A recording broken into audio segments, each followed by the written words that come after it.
Notre émission s'appelle le Duo MacTech et pour ce faire, eh bien, je suis désormais accompagné presque toutes les semaines et j'espère que ça va durer longtemps par James Toiti et Thomas Veillet. Bonjour messieurs.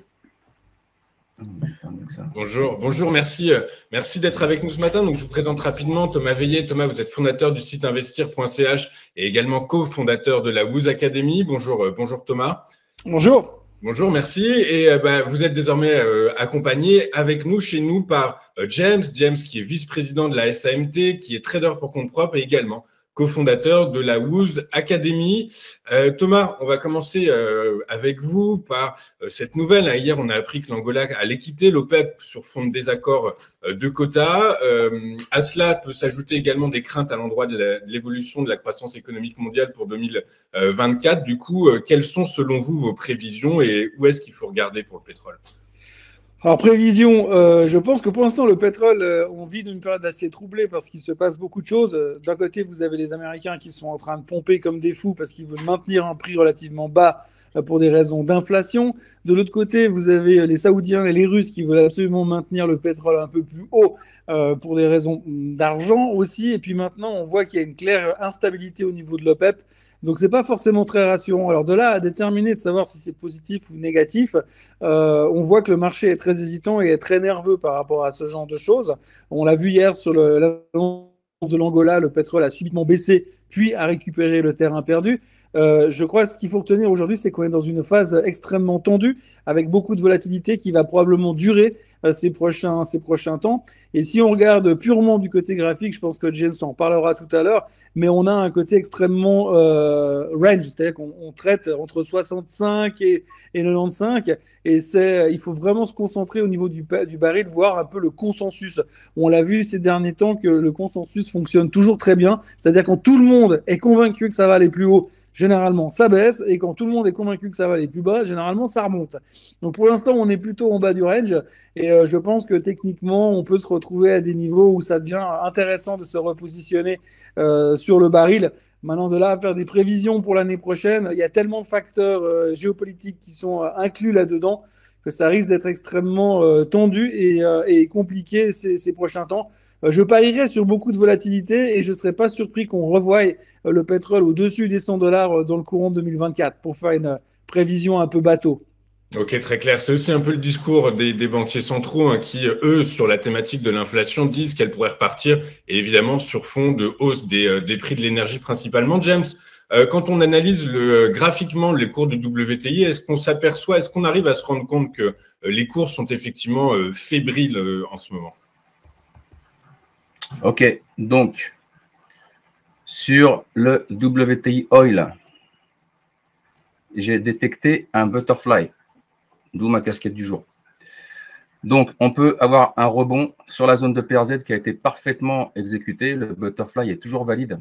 Comme vous avez pu le constater ici, vous aviez une divergence, d'accord, ici sur le ROC, le rate of change, qui vous donne la vitesse du momentum de l'actif, d'accord. Ici, on a fait un double bottom. Ici, vous aviez une divergence aussi. Non, juste le double bottom, voilà, divergence ici sur la baisse du cours et le ROC. Divergence par contre sur le RSI, ceux qui sont puristes du RSI. On a une divergence ici, d'accord, avec cette baisse-là. Le marché a rebondi. La moyenne mobile exponentielle 50 autour des 76,47 est une target potentielle. Les 79,26 aussi.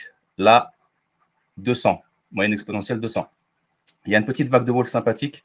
Même si 4 n'est pas compris entre 1 et 2, ce n'est pas le problème. Il ne faut pas rester scolaire ou académique. Donc, c'est quand même une vague de Wolf. Tout ça converge. Si je rajoute le juge de paix, est-ce que je l'ai mis dessus? Non, ce n'est pas grave. On devrait avoir un retracement autour des 50% de Fibonacci. Ici, donc on prend la baisse, là, on vient chercher le point le plus haut ici. Pardon, je recommence. Ici, on remonte et on vient chercher 50% de Fibonacci. Donc vous voyez qu'en fait le prix, les 38,2 et les 50% de Fibonacci de retracement sont autour des 78 et 81. D'accord, on a une moyenne mobile exponentielle autour des 200, ce qui est très très cohérent. Donc je vois un prix autour des $79. Ok, très clair. Voilà pour mon analyse. On suivra ce scénario avec attention, mais on comprend qu'effectivement, les cours du pétrole sont sur le fil du rasoir. Ça peut partir à la hausse, à la baisse en un instant, et ce sur fond de tensions, évidemment, de tensions géopolitiques qui s'accumulent en ce moment. C'est la raison pour laquelle on est en droit de se poser la question. Alors, c'était le cas hier, malheureusement pas trop aux États-Unis, on verra ça un peu plus tard, mais hier, en Europe, en tout cas, les investisseurs depuis quelques séances, semble retrouver un peu la raison, semble retrouver l'esprit dans un environnement macro assez tendu, dans un environnement de taux où le risque de taux, un environnement de taux également un peu toujours tendu et où l'expectative reste de mise. Du coup, malgré tout, est-ce que, Thomas, on peut dire que eh bien, les investisseurs ont retrouvé la raison suite à l'accalmie à laquelle on assiste sur les marchés financiers, les marchés boursiers? Impressionnant aujourd'hui, c'est que si on ne connaît absolument pas la finance et qu'on arrive aujourd'hui dans les marchés, on se dit attends, j'ai l'économie qui semble quand même ralentir. On commence à parler de récession, même si la Fed, pour l'instant, les banquiers centraux ne veulent pas en entendre parler. On ne monte que par l'espoir de voir baisser les taux. On voit d'ailleurs la raison de la hausse, ne serait-ce que hier soir, c'est principalement à cause du fait que le 10 ans est en train de reculer. Le rendement du 10 ans est en train de reculer. On est en train de parier sur cette baisse des taux qui est engendrée, qui est logique dans la suite d'une économie qui viendrait à ralentir. Et on le voit très bien. Hier, le PIB est légèrement plus faible. On voit aussi que le Philadelphia Index montre aussi des signes de faiblesse. On voit que les emplois américains sont en dessous des attentes. Les jobless claims qui ont été publiés hier soir étaient en dessous des attentes. Et puis après la clôture, on a encore Nike qui publie des chiffres trimestriels qui sont on va dire pas terribles, mais surtout une communication extrêmement négative en expliquant qu'ils vont devoir couper les coûts parce que la consommation ralentit. Donc vous avez une consommation qui ralentit, vous avez une économie qui ralentit, on parle de récession et derrière on ne peut que parier sur une baisse des taux. C'est logique, la Fed va devoir baisser les taux pour pouvoir soutenir cette économie et c'est ce qui fait monter le marché. Le marché aujourd'hui est content parce qu'on va baisser les taux, parce que la Fed n'aura pas d'autre choix. Et on a l'impression que c'est le seul moto finalement qui fait monter les marchés aujourd'hui. C'est ce côté, tant que la Fed a les arguments pour continuer dans ce scénario dovish qu'ils nous ont annoncé la semaine dernière, ça ira bien pour les marchés. Après, le jour où on aura une réelle prise de conscience avec peut-être des profit warnings sur des grosses sociétés qui vont annoncer des ralentissements dans le premier trimestre 2024, ça risque d'être un peu moins drôle. Mais pour l'instant, je pense que si on fait un sondage, les gens vont être clairement bullish à cause de la thématique de la baisse des taux à venir. Pour le reste, on l'a vu très bien hier, tout d'un coup, le marché recule violemment. Avant-hier, quand on a un sell-off massif en 2 heures aux États-Unis, on efface 600 milliards de market cap juste parce que tout d'un coup, on se dit « Ah, peut-être que le marché va ralentir, que l'économie va ralentir ». Et puis le lendemain, on a oublié ça parce que finalement, on se repositionne dans une manière différente de voir les choses. Donc, on est dans un état psychologique qui est vraiment axé sur on veut la baisse des taux qu'on a déjà pricé depuis quasiment début novembre et on veut cette garantie. Le risque maintenant, c'est qu'à un moment donné, on va se rendre compte qu'on a pricé beaucoup de choses et que l'économie, elle est effectivement en train de ralentir et que le nouveau challenge de la Fed sera, de baisser les taux ni trop peu, ni trop tard pour garder cette économie vivante. Mais si tout d'un coup, on a une accélération baissière, toutes les cartes vont être rebattues et on va se poser d'autres questions. Donc, je pense que le marché n'est pas rationnel pour l'instant, mais on va finir l'année en beauté parce que c'est la tendance du moment, on va dire. Oui, c'est très clair. Alors justement, moi j'avais cru comprendre que justement le discours dovish de la Fed avait été pricé dans les cours et du coup, par la force des choses, vous dites qu'il l'est encore aujourd'hui, que cette perfusion dovish est encore en train de couler dans les veines des investisseurs. En fait, si vous voulez, je l'avais dit la semaine dernière, effectivement, la grosse crainte, c'était le fait qu'au moment du meeting de la Fed, on se disait, une fois qu'il va nous annoncer qu'il pivote et qu'il devient dovish, eh bien, on va se dire, oui, on le savait, donc maintenant, on prend les profits. Le seul problème, c'est qu'aujourd'hui, on a l'impression, et c'est vraiment un marché qui est extrêmement psychologique. D'ailleurs, je le dis souvent, je pense que j'aurais plutôt dû faire des études de psychologie que d'économie parce que c'était beaucoup plus facile de maîtriser les marchés en ce moment. Mais c'est vrai qu'aujourd'hui, quand on regarde un petit peu ce qui se passe, eh bien, on peut se dire effectivement que le marché, vous lui répétez tous les jours la même nouvelle, la même information, et il va avoir tous les jours cette même réaction positive, même s'il se réchauffe la nouvelle encore et encore. Et puis jusqu'au moment où tout d'un coup on se dira bon, là ça suffit, et il y aura peut-être une grosse nouvelle qui va faire balance et on va changer de positionnement. Tous les indices contrariants qu'on observe, on parlera de la volatilité tout à l'heure, mais la volatilité est au plus bas, l'indice d'avidité est au plus haut, le put-call ratio est au plus bas. Tout le monde est en train de se dire, il n'y a pas de risque. Il n'y a pas de risque parce qu'on va baisser les taux. Et puis, si on regarde le passé, on sait que les cycles de baisse des taux, quand ils commencent, c'est aussi là où les marchés commencent à prendre les profits. Donc, on peut s'attendre logiquement à une prise de profit au moment où on va effectivement avoir une baisse des taux. Mais pour l'instant, tant qu'on est dans ce mood de se dire, les taux vont baisser, c'est bon pour les actions, les gens veulent continuer à y croire. Pourtant, on arrive à des niveaux de valorisation qui, très objectivement, deviennent très chers. Pour ne pas parler des Magnificent Seven, des 7 big names américains, il y a des titres qui ont explosé ces derniers temps, qui arrivent à des niveaux de valorisation qui sont inquiétants, et il va falloir délivrer. Donc l'année prochaine, on va devoir délivrer suffisamment de croissance pour justifier ces niveaux de valorisation élevés, avoir des taux qui baissent suffisamment vite pour redynamiser cette économie qui ralentit, alors que tout le monde est en train de nous prévoir une économie facile, une année facile, c'est l'année électorale, les marchés vont monter. Et je pense qu'on risque d'avoir quand même 2-3 surprises parce que moi, je suis un contrariant devant l'éternel, mais quand j'entends que c'est évident, que c'est facile et que l'année prochaine, ça va faire que monter, généralement, quand on dit c'est évident, c'est évidemment faux. C'est évidemment faux. Alors, donc en substance, si je comprends bien, vous nous dites attention à la gueule de bois, en fait. Le réveil va être difficile. Le problème, c'est on l'a vu avant-hier, quand il y a eu cet énorme sell-off aux États-Unis, en 2 heures. En 2 heures, on efface 600 milliards de market cap.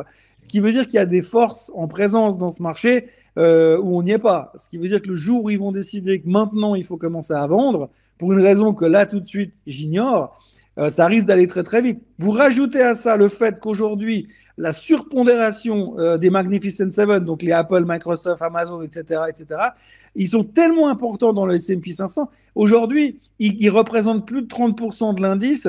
Ils ont fait 75% de performance sur 2023, alors que le reste de l'indice, le S&P 493, comme on l'appelle, eh bien, lui, il a fait que 12 ou 15%. Donc, si tout d'un coup, on commence à vendre, on va vendre d'abord les gros. Et comme les gros représentent 30% du S&P 500, ça va aller très vite. Ouais, et c'est ça le problème qui nous pend au nez.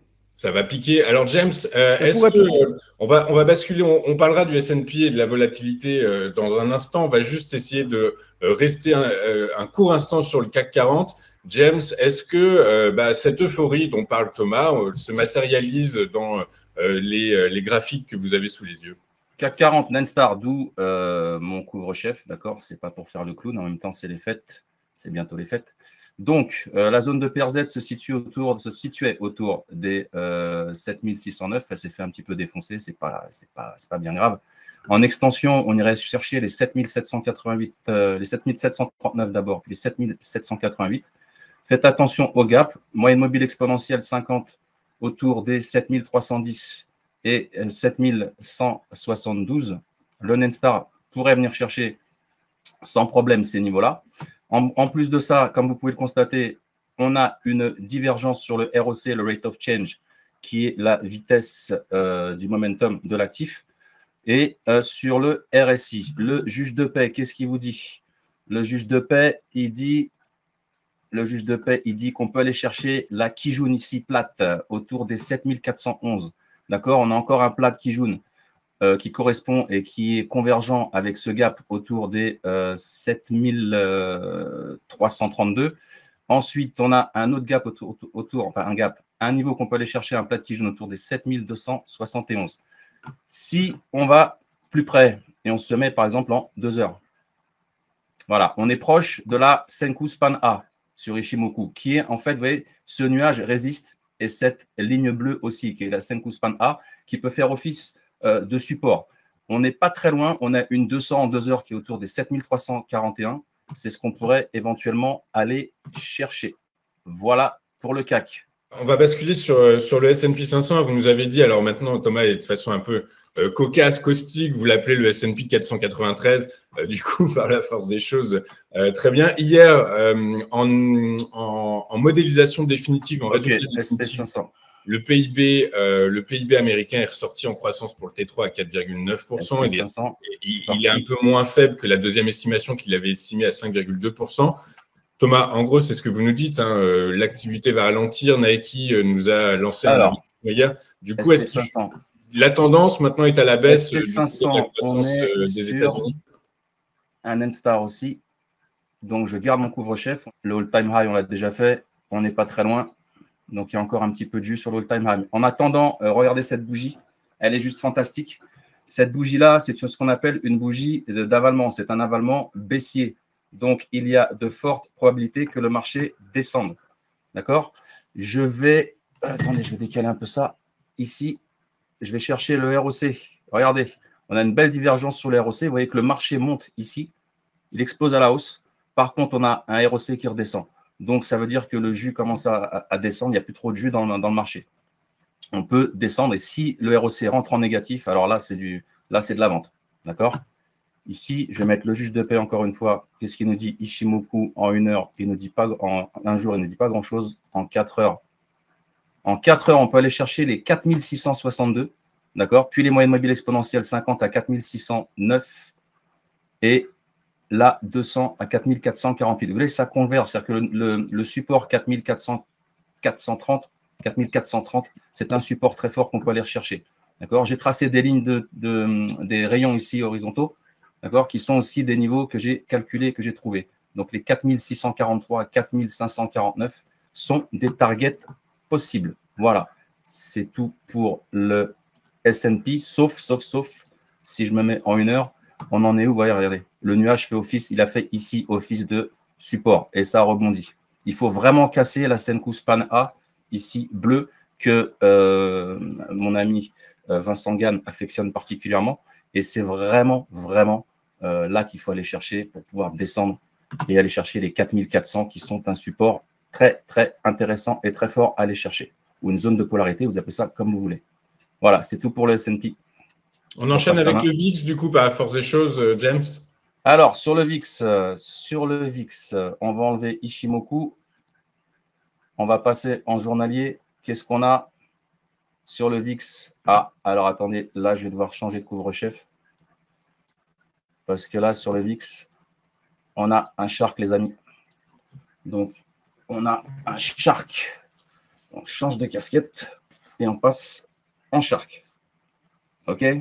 C'est parti. Donc, sur le shark, vous savez que la zone de PRZ s'est fait un petit peu attaquer, mais on était bon parce que le stop loss est situé à ce niveau-là, autour des 10,79. On a rebondi. On allait chercher la moyenne mobile exponentielle 50. La 200 est une target possible. Le rectangle que je vous ai tracé ici, autour des 17,14 et 16,29, converge avec la moyenne mobile exponentielle 200. Sur le ROC, ici, on a encore une divergence, d'accord? Et on rentre en territoire positif. Donc, on a pété ici les zéros, d'accord? Donc, on rentre en positif. C'est un signal d'achat, d'accord? Ici, c'était un signal d'achat. Ensuite, sur le RSI, ce qu'affectionne le RSI, bah, écoutez, là aussi, on a une divergence, d'accord? Donc, le marché a de fortes probabilités de monter sur les niveaux que j'ai indiqués ici. Donc, une possible stratégie option, achat de call sur Mars sur la volatilité avec un strike à, je ne dis pas de bêtises, allez, on va chercher les 17, soyons fous, enfin fous, c'est pas fou non plus, c'est pas ouf, on peut aller chercher les 20 sans problème. Regardez ici, quand j'avais détecté mon butterfly ici, j'allais chercher 50% de la baisse, on a fait, à la louche, on a fait 4 fois ce que j'avais expecté, ce que j'avais prévu. Voilà. Donc, pour moi, c'est le moment, c'est les soldes sur le VIX. Le VIX est à la cave. Mais attention, comme je dis toujours, attention, la volatilité porte très bien son nom. Donc, faites très attention et soyez très attentifs. Voilà. Merci pour ce message de prudence, James. On va enchaîner avec les attaques qui ont visé des cargos, des supertankers au large du Yémen, au large des côtes du Yémen. On sait que c'est un des passages par lequel transite le GNL. Est-ce que ça va avoir un impact considérable, selon vous, sur les flux commerciaux internationaux de gaz naturel, Thomas? Aujourd'hui, on l'a vu et entendu aux informations qu'il y avait plusieurs transporteurs qui avaient décidé de se dérouter pour passer au sud de l'Afrique plutôt que de remonter dans le canal tout en haut. Ce qui fait qu'effectivement, ça va considérablement rallonger le trajet. Je crois qu'on parle de 40 jours de plus de navigation ou 30 jours de plus de navigation. Donc, je ne suis pas un expert en navigation maritime, mais j'imagine que ça coûte forcément plus cher. Donc, du coup, c'est positif pour les transporteurs parce que eux vont augmenter leur prix, bien sûr. Par contre, effectivement, il y a inévitablement à terme un impact qui va se répercuter sur la matière première, que ce soit le GNL ou que ce soit sur du pétrole, par exemple. Forcément, ceux qui vont vendre la matière première, ils vont essayer de récupérer les coûts supplémentaires. Donc, il y aura un impact. Il y aura un impact aussi par le fait que la demande, enfin l'offre, va automatiquement diminuer pendant un temps, puisque ce rallongement des délais va forcément poser problème. Et à ce moment-là, eh bien, ça va aussi faire augmenter la demande, vu que l'offre sera moins grande. Et résultat, on va aussi avoir une augmentation du prix. Donc, on a un ensemble de choses qui, quelque part, on a plein d'arguments qui nous disent que ça se tend un petit peu partout. On voit que ces tensions militaires et géopolitiques continuent à s'exacerber dans le Moyen-Orient. On oublie quand même, faut pas oublier non plus qu'il y a toujours une guerre à Gaza et que ça peut toujours déborder sur d'autres choses. Donc, les tensions sur le baril aujourd'hui et sur le GNL et sur les transports maritimes vont se répercuter. J'ai vu l'autre jour que le prix du container depuis la Chine avait été également retourné à 10 000 $. Alors, ce qu'il faut savoir, c'est qu'avant le Covid, ces containers-là coûtaient entre 1 000 et 1 500 $. Aujourd'hui, durant le Covid, ils sont remontés à 10 000 $ avant de rebaisser quand ils ont libéré, entre guillemets, les citoyens. Et puis aujourd'hui, on repart de nouveau à 10 000 $ le container parce que ça devient trop cher, trop long, trop risqué. Et donc, du coup, tout se répercute là-dessus et tout va se répercuter également sur les prix de la consommation. Donc, on a une crainte inévitable qu'à un moment donné, ça se répercute également sur cette fichue inflation qui reste notre préoccupation principale. Et c'est une des craintes que l'on peut aussi avoir à terme, c'est parce qu'aujourd'hui, tout le monde est parti du principe que l'inflation est vaincue, les taux vont baisser et on est reparti dans le monde parfait des bisounours. Et si tout d'un coup, on a une réaccélération de l'inflation pour toutes ces possibilités qui se produisent actuellement dans le monde, eh bien, ça risque de faire là aussi remise en question. Et si tout d'un coup, alors aujourd'hui, on a le PCE qui va être publié aux États-Unis, donc le chiffre de l'inflation préféré de la Fed, et si tout d'un coup, ce chiffre-là, bon, ça m'étonnerait que ça soit aujourd'hui, mais si tout d'un coup, on voit que ça repartait à la hausse, on va avoir une remise en question générale. Oui, très clair. Mais effectivement, c'est probablement pas dans le chiffre de cet après-midi qu'on verra si l'inflation repart, notamment due à ces questions géopolitiques dont on vient de parler. James, sur le gaz naturel, est-ce que ces tensions géopolitiques se matérialisent déjà? Ah oui, on a déjà, je vous ai mis le couvre-chef qui va bien, le Nenstar. On a un Nenstar sur le gaz. J'avais donné justement il y a quelques temps les gaps à aller chercher, on les a tous faits. J'étais positionné. Pour le moment, les cours du gaz naturel vont évoluer à la hausse parce que déjà, c'est les soldes, c'est l'hiver. Donc, pour moi, ça évolue à la hausse. Donc, on peut aller chercher techniquement la moyenne mobile exponentielle 50. Donc, on peut monter sur les 2,80-28. Ensuite, la 200 autour des 3,11. J'avais donné les gaps à la baisse. Il en reste un à la hausse qui est autour, qu'il ne faut pas négliger, qui est autour des 3,53. D'accord ? Le Nenstar a très bien fonctionné. Il a bien rebondi. Voilà. On est rentré en territoire positif sur le ROC. D'accord ? On a pété ici la ligne négative des zéros. Donc, c'est un signal haussier. Toujours pareil, on peut envisager une stratégie d'option. Achat de call, expiry, échéance, pareil, mars. D'accord ? Et on irait chercher, par contre, en strike. Ouais, les 3, c'est bien, en strike. Les 3, ça serait bien. Voilà pour le gaz. N'oubliez pas que c'est l'hiver et que n'oubliez pas que c'est les soldes sur le gaz. Donc, okay, très clair. Je serais plutôt acheteur, personnellement. Ce n'est pas un conseil, mais si on me demande mon avis, voilà ce que je ferais. Je leur passe la main. Messieurs, on va s'arrêter là. Je pense que c'est un peu compliqué pour nos auditeurs, nos téléspectateurs. En tout cas, le message est passé. Hein. Les investisseurs sont toujours sous perfusion du ton Dovich de la Réserve fédérale américaine, hein, qui a annoncé son pivot, qu'elle effectuerait son pivot au cours de l'exercice 2024. Mais on a bien compris que les tensions géopolitiques actuelles pouvaient être source de retour de l'inflation dans nos économies par la force des choses, toute mauvaise nouvelle de ce côté-là risquerait de faire dévisser les marchés, puisqu'actuellement, ils sont en train de monter sans, je dirais, raison particulière, comme nous l'a annoncé Thomas. Thomas, le mot de la fin, du coup? Écoutez, là, on rentre dans une période assez spectaculaire puisqu'on est en phase de Santa Claus Rally. Donc, on sait que statistiquement, les marchés ont tendance à monter durant cette période. Ça commence en général le 22 décembre, ça se termine le 3 janvier. Statistiquement, au dernier chiffre, 79% du temps, les marchés montent durant les 7 prochains jours de trading. La hausse moyenne aux États-Unis est généralement entre 1 et 1,6% selon le nombre d'années sur lesquelles on regarde. Donc, a priori, ça devrait bien se passer ces prochains jours. Et puis, 2024, ce sera assez intéressant. Ceci dit, dans la thématique du Santa Claus Rally, ce qu'il faut bien comprendre, c'est que lorsqu'on a un Santa Claus Rally, tout va bien. Mais si jamais on a une mauvaise semaine la semaine prochaine, les Américains seront ouverts uniquement mardi, mercredi, jeudi, vendredi, et nous, mercredi, jeudi, vendredi. Et si on a une mauvaise semaine qui est négative, ça voudra dire statistiquement, là aussi, que le mois de janvier sera mauvais. Mais on aura le temps d'en reparler de toute façon l'année prochaine. Mais je pense qu'on termine une belle année et que 2024 sera peut-être pas aussi évidente que ce qu'on est en train de nous le vendre aujourd'hui. Écoutez, on suivra ça avec attention, effectivement, 2024, une année cruciale sur les marchés financiers. Merci beaucoup, messieurs. James, voilà, c'est l'heure, on a une petite demi-heure, c'était le temps qui nous était imparti. On va se quitter là-dessus. Je vous souhaite d'excellentes fêtes, évidemment, de fin d'année. À vous aussi. Merci beaucoup et on se retrouve dès lors à partir de l'année prochaine pour une nouvelle saison de Mac and Tech. Merci beaucoup, messieurs. Je vous souhaite une très bonne journée. Au revoir.